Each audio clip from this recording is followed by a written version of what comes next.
wabarakatuh. Perkenalkan, nama saya Larissa Dimas Krisnawan dengan NIM 102074000023. Di sini saya akan mempresentasikan uh, tugas tugas besar PPSL. Dan di sini saya ingin menjelaskan apa yang kita pelajari dari tugas ini. Kalau dari praktikum perencanaan dan pengendalian sistem logistik atau yang sering disebut dengan PPSL, itu kita mempelajari bahwa sistem logistik tidak bisa dilihat secara terpisah, tapi juga harus dirancang secara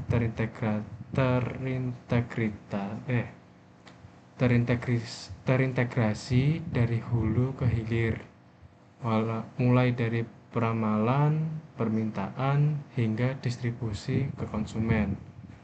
Pertama, kita belajar bahwa peramalan permintaan merupakan dasar dari seluruh proses perencanaan dengan menggunakan metode WMA, SMA, SES, dan Hot Winter.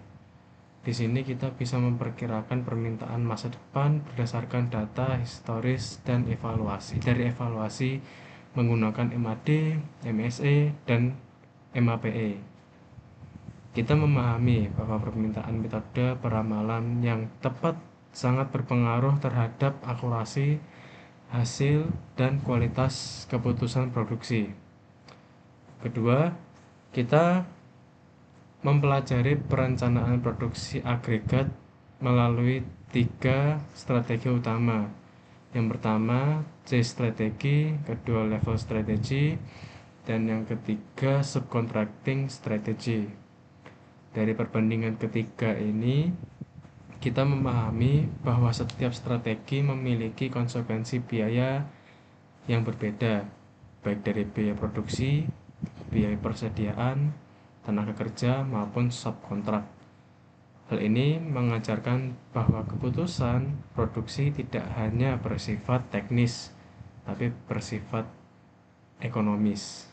Selanjutnya, kita belajar bagaimana hasil perencanaan agregat diterjemahkan menjadi sebuah MPS, dan MPS ini membantu perusahaan mengatur jadwal produksi secara lebih rinci dan proporsional.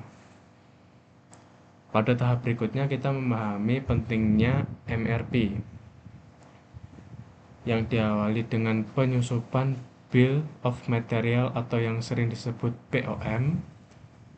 Melalui MRP, perusahaan ini dapat menentukan kapan dan berapa jumlah material yang harus dipesan dengan mempertimbangkan lead time, safety stock, dan lot size.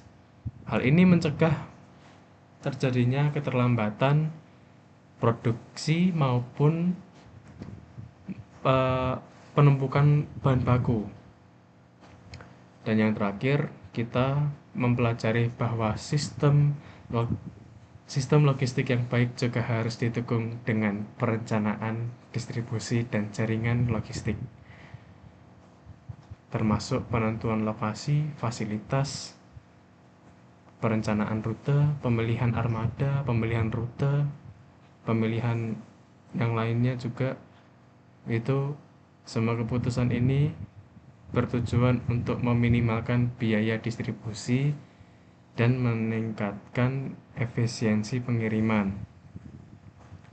Jadi kesimpulannya, dari tugas ini kita belajar bahwa keberhasilan sistem logistik sangat bergantung pada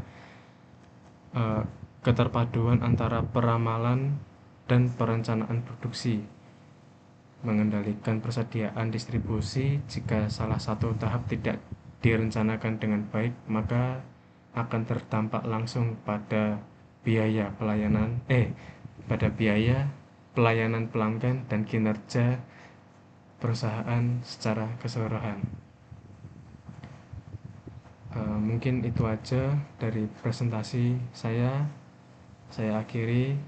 Assalamualaikum warahmatullahi wabarakatuh dan selamat tahun baru. Oke, matur nuwun.